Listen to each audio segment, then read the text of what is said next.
بسم اللہ الرحمن الرحیم الرحمن علم القرآن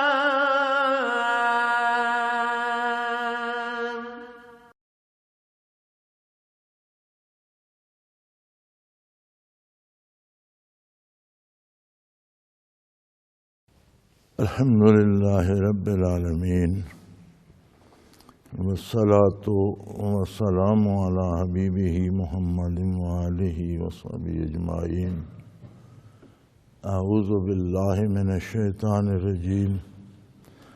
بسم اللہ الرحمن الرحیم.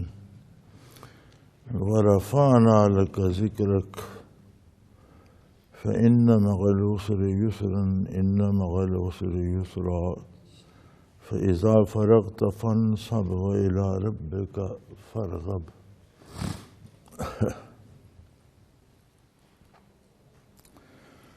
ورفعنا لك ذکرک،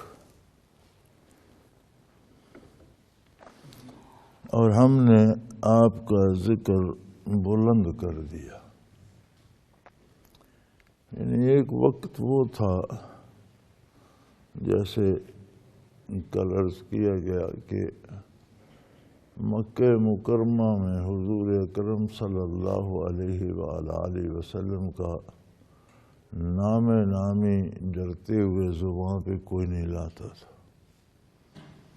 کوئی نیا آدمی باہر سے آتا، ملنا بھی چاہتا تو وہ ڈرتے ہوئے کسی سے پوچھتا نہیں تھا. کوئی پوچھ بیٹھتا، کوئی نام نامی لیتا تو وہ تشدد کا نشانہ بنایا جاتا. فرمایا ہم آپ کا ذکر بلند کر دیں گے. اللہ کریم نے وہ فتح دی، وہ غلبہ دیا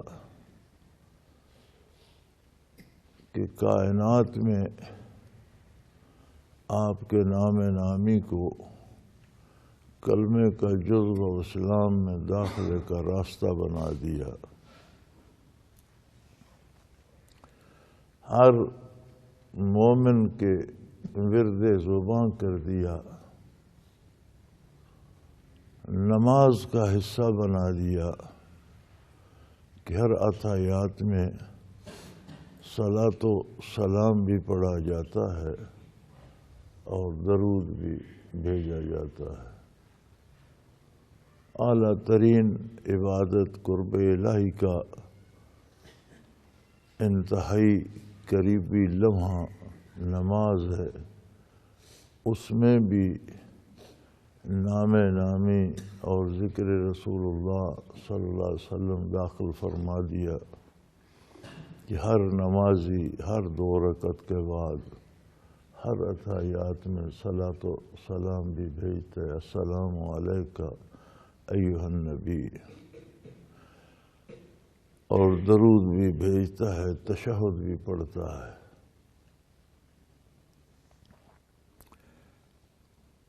پھر جو دعوت صلاۃ تھی، اذان، اس کا حصہ بنا دیا.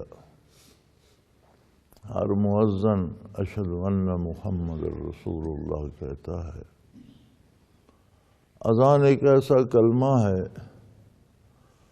جو ابتدائے اسلام سے گونج رہا ہے فضاؤں میں، اور قیامت تک انشاءاللہ العزیز گونجتا رہے گا.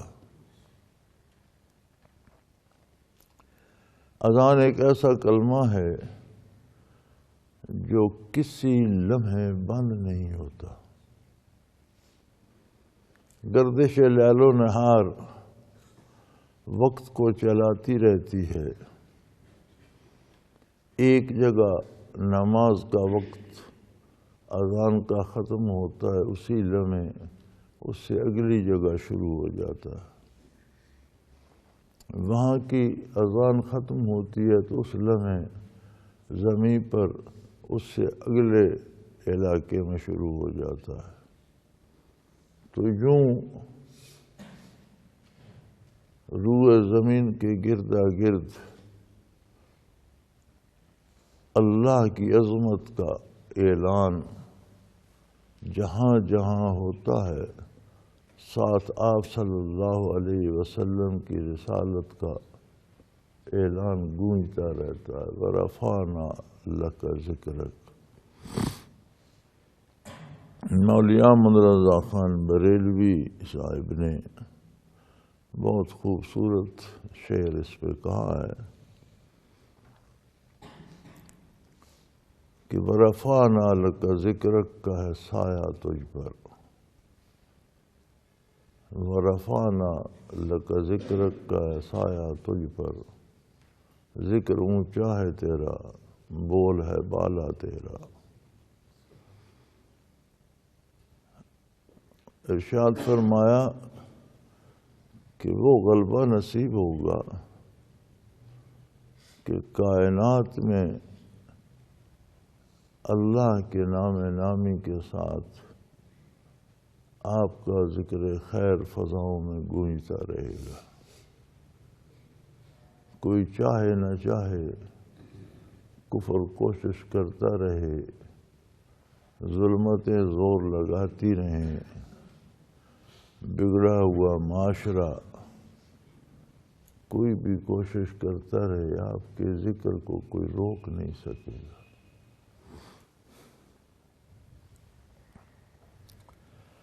اعلیٰ ترین دعا درود شریف کو بنا دیا۔ درود در یدر سے ہے، بہت کم لوگ سمجھتے ہیں کہ درود کا معنی کیا ہے۔ درود در یدر سے ہے، اس کا معنی ہوتا ہے مسلسل جاری رہنا۔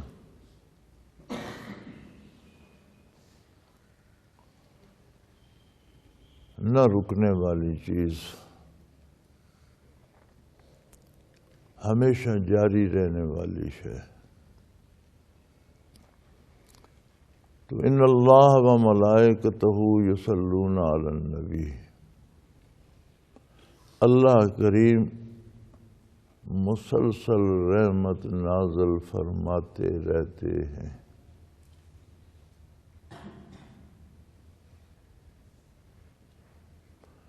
نبی علیہ الصلوۃ والسلام کی ذات اقدس پر کوئی لمحہ خالی نہیں جاتا کہ مزید رحمتیں نازل نہ ہو رہی ہوں۔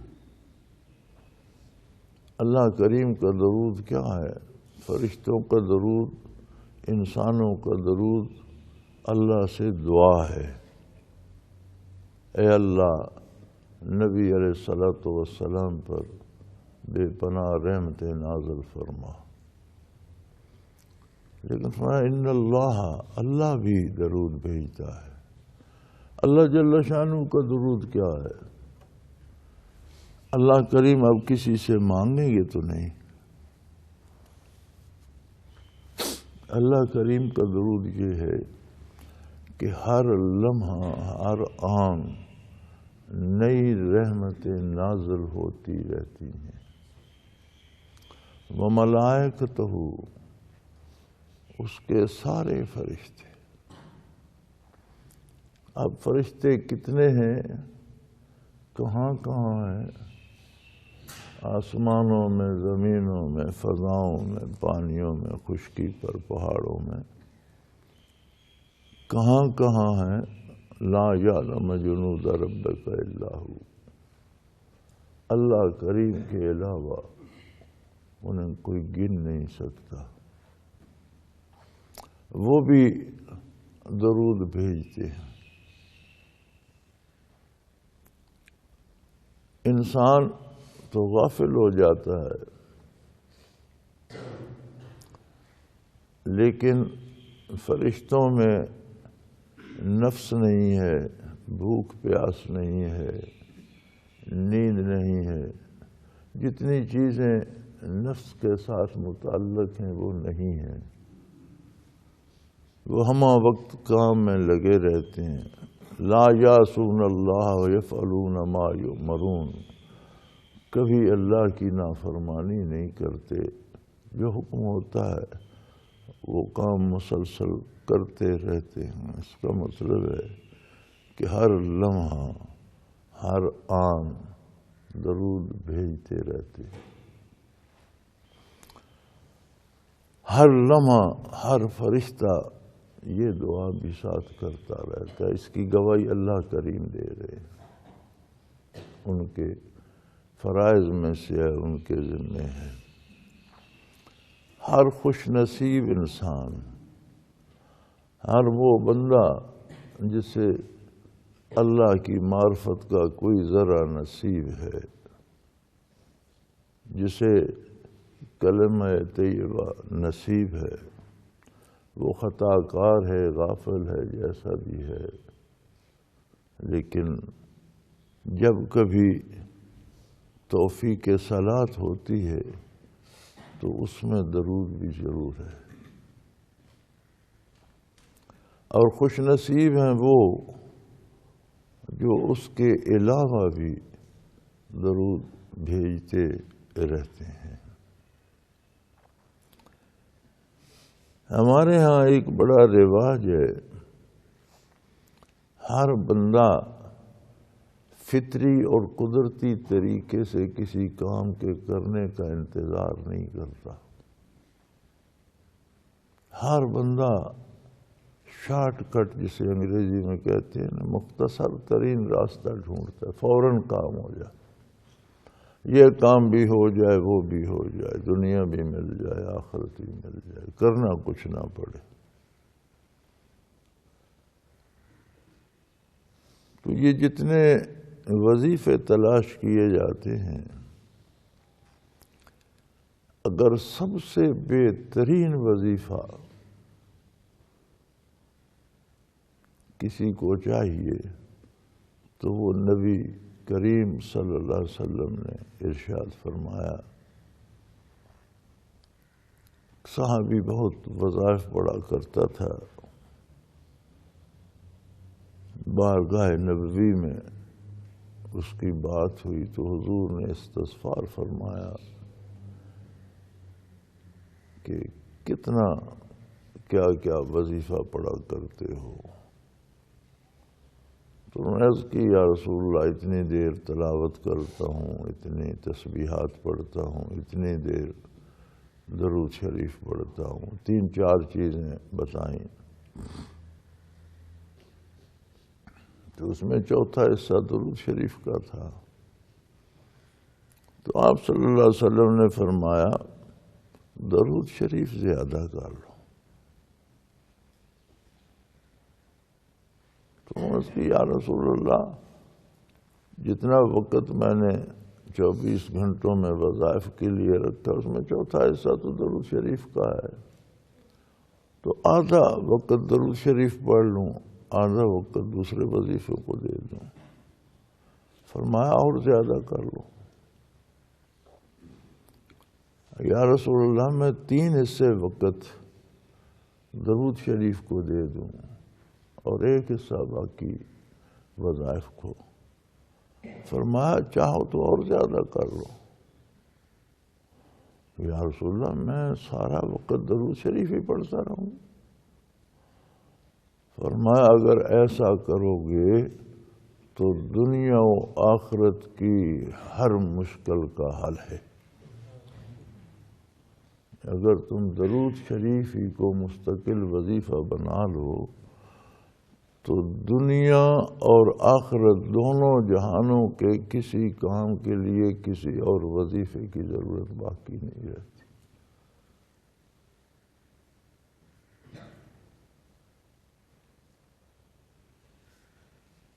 تو یوں تو عبادت کا حصہ ہے، اذان کا حصہ ہے، ایمان میں داخلے کا دروازہ ہے، اس کے بعد اعلیٰ ترین وظیفہ درود شریف ہے۔ حدیث شریف میں بہت سے درود شریف آئے ہیں، بہت سے بزرگوں نے بھی محبت میں جس طرح لوگوں نے نعتیں کہی ہیں، درود شریف بھی بہت سے بزرگوں نے مختلف طرح سے پڑھنے کا اور پڑھے جانے کے طریقے اور سلیقے بتائے ہیں۔ ٹھیک ہے، آخر درود ہی ہیں نبی کریم صلی اللہ علیہ وسلم پر۔ کوئی شخص اپنی طرف سے ایک شاعر شعر کہتا ہے، اس میں حضور کی نعت ہے، ایک اور بات ہے۔ کوئی عالم میں بعمل، کوئی نیک صالح آدمی کوئی بات حضور کی تعریف میں کہتے ہے، اس میں اور اثر ہے۔ کوئی ولی اللہ صاحب حال جملہ کہتا ہے حضور کی نعت میں، اس کا اثر اور ہے۔ کوئی پیر صاحب وظیفہ بتاتے ہیں، اچھی بات ہے، لیکن اس کا اپنا اثر ہے۔ ایک صحابہ کرام میں سے کوئی ہستی ایک بات بتاتی ہے، اس کا اثر اپنا ہے۔ ساری دنیا اچھی باتیں بتائے، لیکن جو حضور بتاتے ہیں اس کا اثر اپنا، اس کا کوئی ثانی نہیں۔ تو بہت سے درود شریف حدیث شریف میں بھی ہیں۔ درود ابراہیمی بہت پسند کیا گیا، جو ہم نماز کا حصہ بنایا ہوا ہے، ہم نماز میں جو پڑھتے ہیں، جسے درود ابراہیمی کہتے ہیں، یہ بھی حضور صلی اللہ علیہ وسلم کا بہت پسندیدہ درود ہے، حدیث شریف میں موجود ہے۔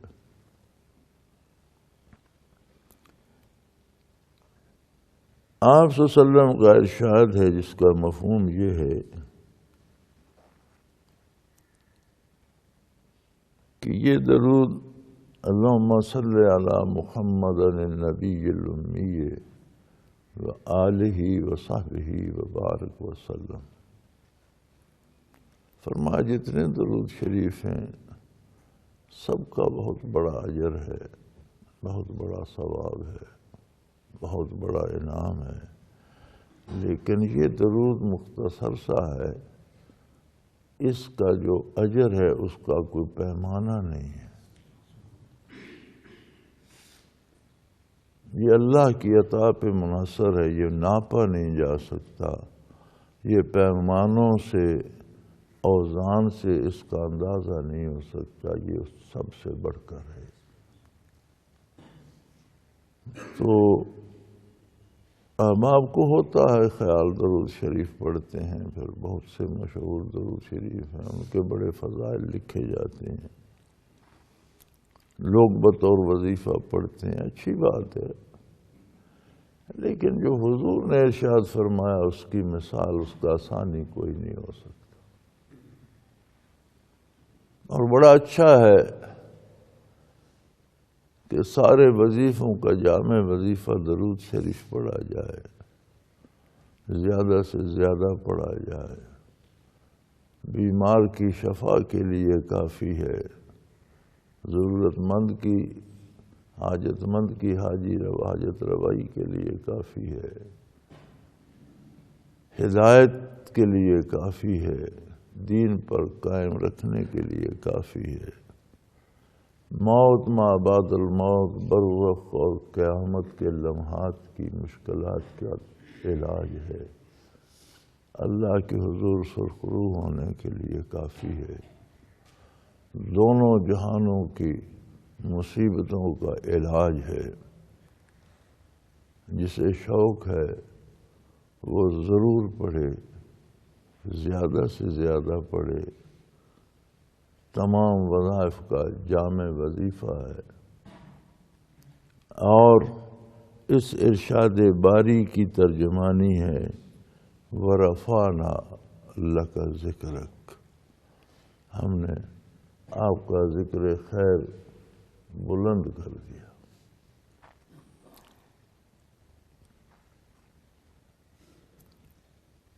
تب سے اب تک اور اب سے قیامت تک آپ کا نام نامی فناؤں میں گونج رہا ہے، اور انشاءاللہ گونجتا رہے گا۔ عرض کیا گیا یا رسول اللہ صلی اللہ علیہ وسلم قیامت کب قائم ہوگی؟ فرمایا حتی لا یقال اللہ اللہ، جب کوئی اللہ اللہ کہنے والا نہیں رہے گا قیامت قائم ہو جائے۔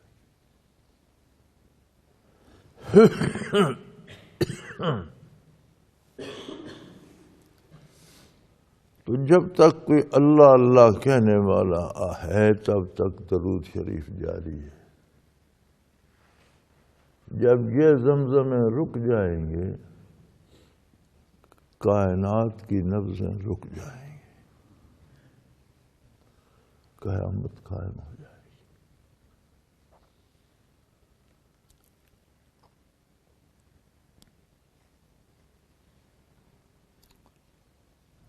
بعثت عالی سے لے کر قیام قیامت تک حضور کی ذات ستودہ صفات اس کائنات کی روح ہے۔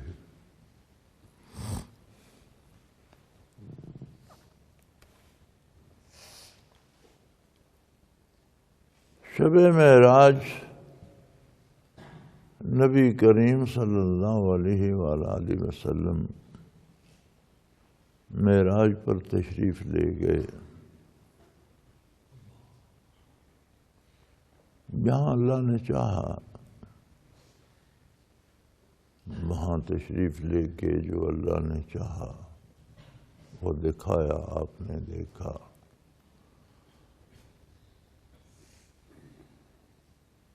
آپ نے حدیث معراج میں جو بیان فرمایا وہ مکہ مکرمہ سے بیت المقدس تک کے حالات تھے، برزخ کے حالات تھے، آسمانوں کے واقعات تھے، سدرۃ المنتہا ساتویں آسمان کی حد تک جبرائیل امین جہاں رک گئے، حضور آگے گئے۔ آگے کہاں تشریف لے گئے یہ نہیں فرمایا، کہاں تک گئے، کتنے گئے۔ جنت کا ملاحظہ فرمایا، دوزخ کو دیکھا، جنت کے حالات ارشاد فرمائے، دوزخ کے فرمائے۔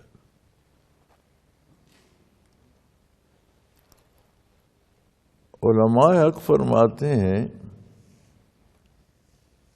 کہ جب آپ واپس تشریف لائے تو آپ نے جو وضو فرمایا تھا وہ پانی رواں تھا۔ دروازے سے نکلے تو جو کنڈی ہلی تھی دروازے کی وہ ہل رہی تھی، بستر مبارک گرم تھا۔ کتنی دیر جاری رہتا ہے وضو کا پانی؟ کنڈی کتنی دیر ہلتی رہتی ہے؟ بستر کتنی دیر گرم رہ سکتا ہے؟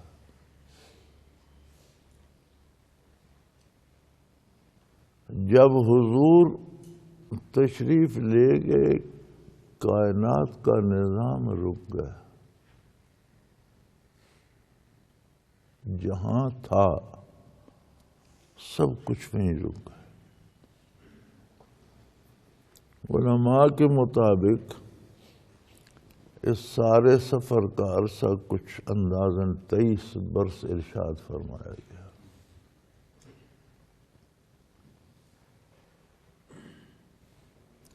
لیکن وہ 23 برس نظام کائنات رک گیا،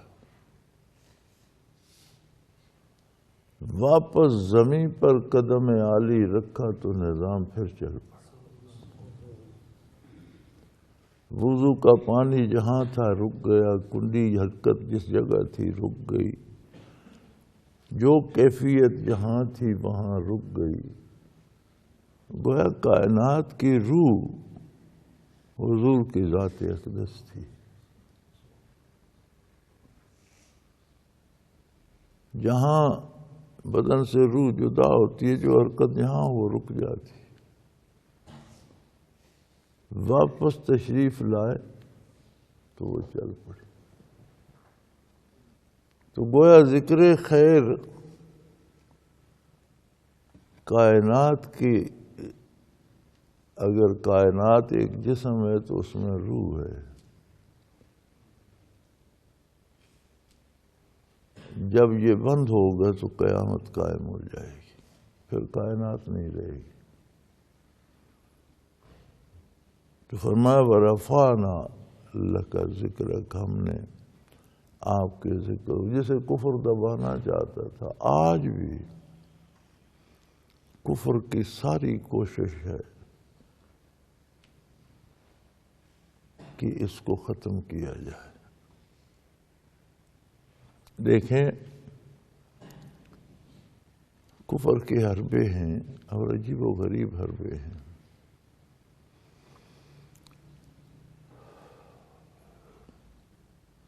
ہر بات کا ایک اثر ہوتا ہے، ایک نتیجہ ہوتا ہے.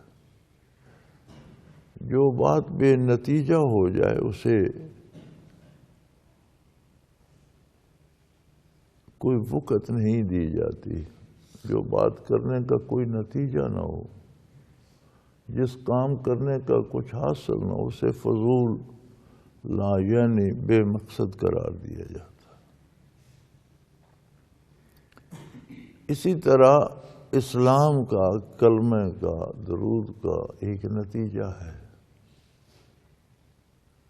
مسلمان ہونے کا ایک اثر ہے انسان کی زندگی پر، اس کے کردار پر، اس کی تہذیب پر، اس کے حلیے پر، اس کے ملنے کے انداز پر. ہر بات میں ایک اثر، ایک نتیجہ ہے جو اسلام کی وجہ سے ہے. مسلمان ملتا ہے، کہتے ہیں السلام علیکم، اللہ کی سلامتی ہو آپ پر. وہ کہتے ہیں وعلیکم السلام، آپ پر بھی اللہ کی سلامتی. کافر ملتا ہے ہائے. کوئی دکھ ہو تو بھی ہائے، کوئی خوشی ہو تو بھی ہائے. وہ رخصت ہوتا ہے فی امان اللہ، اللہ حافظ، السلام علیکم، اللہ کی پناہ میں، اللہ حافظ. کافر کہتا ہے سو لانگ، بائے. یہ نتیجہ ہے نا کفر اور اسلام. اب اگر یہ نتیجہ چھن جائے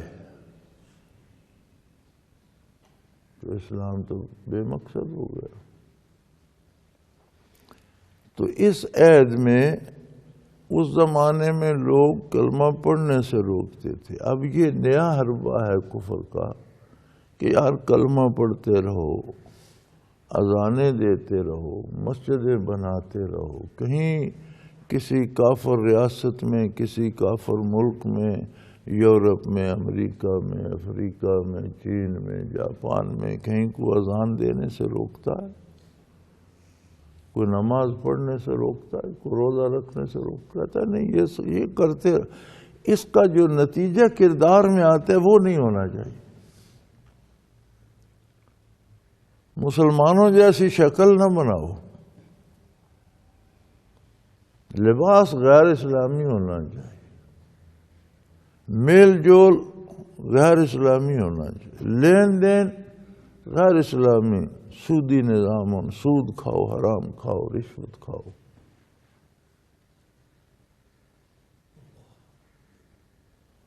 تو میرے بھائی تجارت میں دھوکہ کرو، رشوتیں لو، ڈاکے کرو، چوری کرو، یہ سب کو چھین کر جا کر حج کر رہو، عمرے کر رہو، نیکی کرو. یعنی کفر نے ایک نیا پاسا پلٹا ہے دور جدید میں. جہاں چیزیں تبدیل ہوئی ہیں وہاں کفر کا ہتھیار بھی بدل گیا ہے.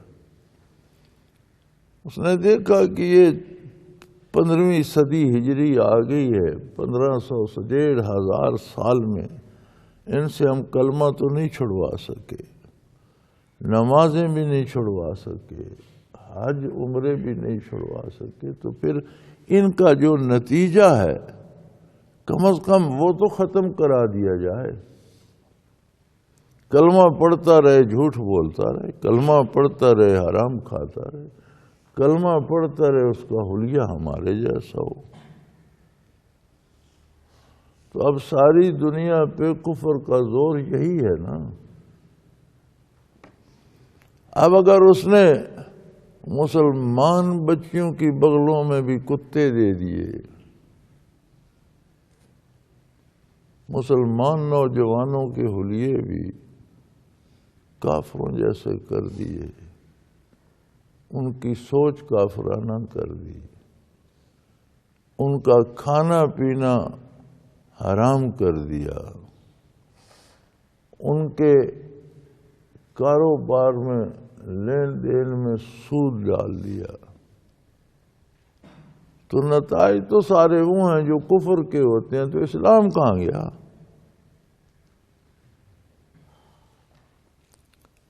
کردار کافرانہ ہے تو زبانی اسلام کا کیا حاصل؟ یہ جو لوگ عہد جدید کے دانشور ہیں نا، اور جسے نئی روشنی کہتے ہیں، یہ نئی قسم کی تاریکیاں ہیں جنہیں روشنی کے نام پر پھیلایا جا رہا ہے، جسے نئی روشنی کہا جاتا ہے۔ یہ نئے اندھیرے ہیں، نئی ظلمتیں ہیں، نئی تاریکیاں ہیں۔ عورت کو کہنے کو سب عورت کے، عورت کا معنی کیا ہے؟ پردے کی چیز، چھپانے کی شے۔ مستورات، ستر عورت کو کہتے ہیں، چھپانے کی چیز، پردے کی چیز۔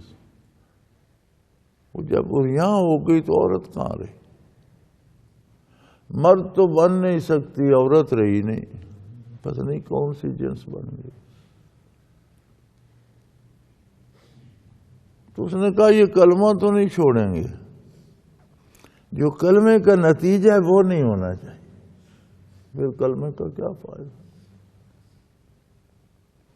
کوئی دوا آپ کھاتے ہیں، اس کا وہ اثر جس مقصد کے لیے کھاتے ہیں وہ ختم کر دیا جائے تو پھر کھاتے رہو۔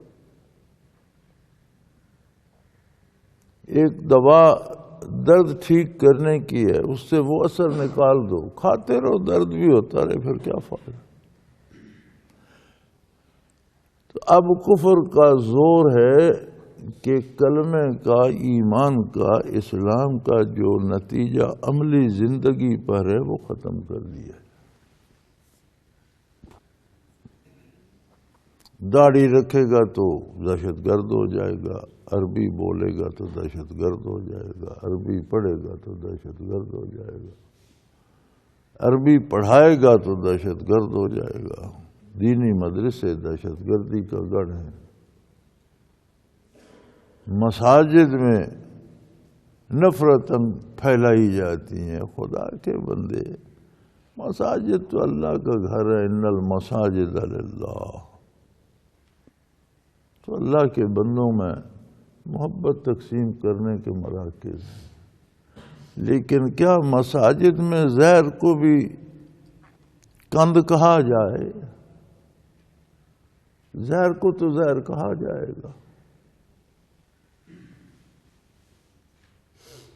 وہ مولانا تھانوی سے کسی نے عرض کیا تھا کہ مولوی کافر بناتے ہیں لوگوں کو، نے فرمایا نہیں، مولوی کافر بناتے نہیں، مولوی کافر بتاتے ہیں۔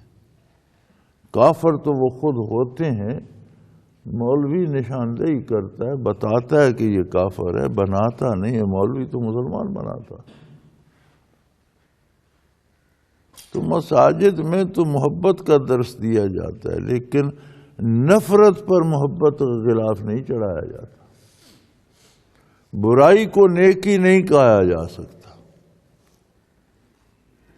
وطن عزیز میں بھی اب ایک نئی تحریک سرکاری سرپرستی میں چل رہی ہے، بین المذاہب ہم آہنگی۔ یہ کیا ہے؟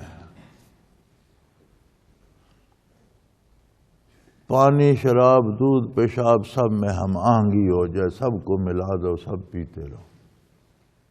یہ کون سی ہم آہنگی ہے؟ کفر اسلام صاحب ایک ہو جائے، یہ کون سی ہم آہنگی ہے؟ اسلام صاف ستھرا مذہب ہے اور کفر پر جبر نہیں کرتا، کافر کو مارنے کی اجازت نہیں دیتا، کافر کی عزت، مال، جان، آبرو کا تحفظ کرتا ہے۔ اس سے زیادہ مانگی کیا؟ لیکن کفر کو اسلام میں مدغم نہیں کرتا۔ اسلام اسلام ہے، کفر کفر، دن دن ہے، رات رات۔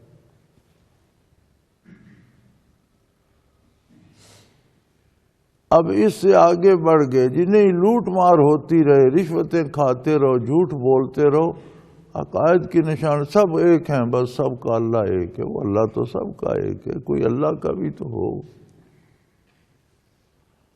مالک سب کا ایک ہے، مالک کا کوئی ایک۔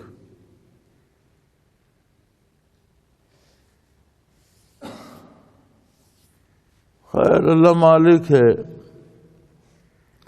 ان سب حربوں کا جواب درود شریف ہے۔ کوئی درود شریف مسلسل پڑھتا رہے، اللہ کریم کی حفاظت نصیب ہوگی اسے۔ شیطان کے مقابلے کے لیے بھی، دنیا کفر کے مقابلے کے لیے بھی بہترین ڈھال درود شریف ہے۔ اور جو ساتھی وظیفے پوچھتے ہیں ان کے لیے میری گزارش ہے کہ سب وظائف کا جامع اور سب سے اعلیٰ وظیفہ درود شریف ہے، جس کی سب سے زیادہ فضیلت ارشاد ہوئی، میں نے عرض کر دیا۔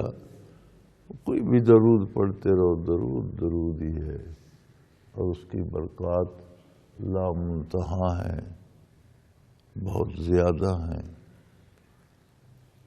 اس لیے کہ اللہ کریم کا وعدہ ہے، وَرَفَعْنَا لَكَ ذِكْرَكَ، ہم آپ کا ذکر خیر بلند کر دیں گے۔ جسے کفر مختلف حربوں سے دبانے کی کوشش کر رہے اور کرتا رہے گا۔ یہ دو طاقتیں تو دنیا میں رہیں گی، نیکی اور بدی، روشنی اور تاریکی، دن اور رات، گرمی اور سردی، یہ تو رہیں گی۔ شیطان کی دعوت بھی تا قیام قیامت رہے گی، اللہ کی عظمت کے اعلان بھی ہوتے رہیں گے۔ جہاں عظمت الہی کا ذکر ہوگا وہاں میرے نبی کے نام نامی کا ذکر خیر بھی بلند ہوگا۔ اور وہ نام نامی کہ جس کا لینا مکہ مکرمہ میں ایک وقت میں جرم تھا، وہ کائنات کی فضاؤں سے کبھی خاموش نہیں کیا جا سکے۔ ہر لمحہ ہمہ وقت کائنات کی فضاؤں میں گونجتا رہے گا، بلند تر ہوگا۔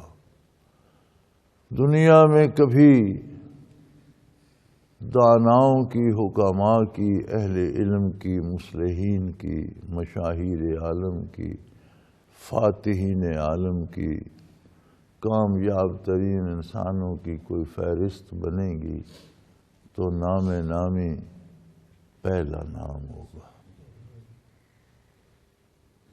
اور تاریخ قرآن کریم کی اس حقیقت پہ گواہ ہے، اللہ کے اس اعلان کی گواہ ہے کہ ایسی کوئی فہرست اگر کافروں نے بھی مرتب کی تو آپ کے نام نامی کی جگہ کوئی دوسرا نام نہیں لکھ سکے۔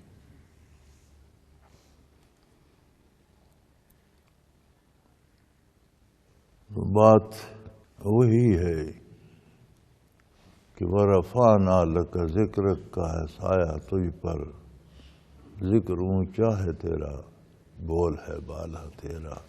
وآخر دعوانا ان الحمدللہ رب العالمین۔ اللہ اللہ اللہ اللہ اللہ اللہ اللہ اللہ۔ حضرت امیر محمد اکرم آبان مد ذلہ العالی دارالعرفان منارہ ضلع چکوال میں سالہ سال سے قرآن و حدیث کے اوپر خطابات کر رہے ہیں اور سلسلہ نقشبندیہ اویسیہ کے مطابق لوگوں کو ذکر الہی کی تربیت دے رہے ہیں۔ وہ قرآن پاک کی تفسیر ترتیب وار بیان کر رہے ہیں۔ تفسیر قرآن کو وہ موجودہ ملکی اور بین الاقوامی حالات کے مطابق بیان کرتے ہیں۔ موٹر وے سے کلر کہار کے انٹرچینج سے نکلتے ہوئے کلر کہار کی جھیل سے ہوتے ہوئے میانی، بوچھال اور نورپور سے گزرتے ہوئے دارالعرفان منارہ پہنچ سکتے ہیں۔ حضرت امیر محمد اکرم آوان نے بچیوں اور بچوں کی دینی اور دنیاوی تعلیم کے لیے سقارہ اکیڈمی کے نام سے ایک درسگاہ بھی قائم کی ہے، جس کا افتتاح ملک پاکستان کے صدر جنرل محمد ضیاء الحق نے اپنے دست مبارک سے کیا تھا۔ وہ تمام احباب جو اسلام کی طلب رکھتے ہیں ان سے گزارش ہے کہ دارالعرفان منارہ ضلع چکوال میں امیر محمد اکرم آوان صاحب کے خطابات سے مستفید ہوں۔ وہ ہر جمعے کو نماز سے پہلے بیان فرماتے ہیں۔ ہر ماہ کی پہلی اتوار کو ماہانہ اجتماع ہوتا ہے جس میں آپ خصوصی خطاب فرماتے ہیں اور پاکستان کے چاروں صوبوں سے احباب اس اجتماع میں شرکت کرتے ہیں۔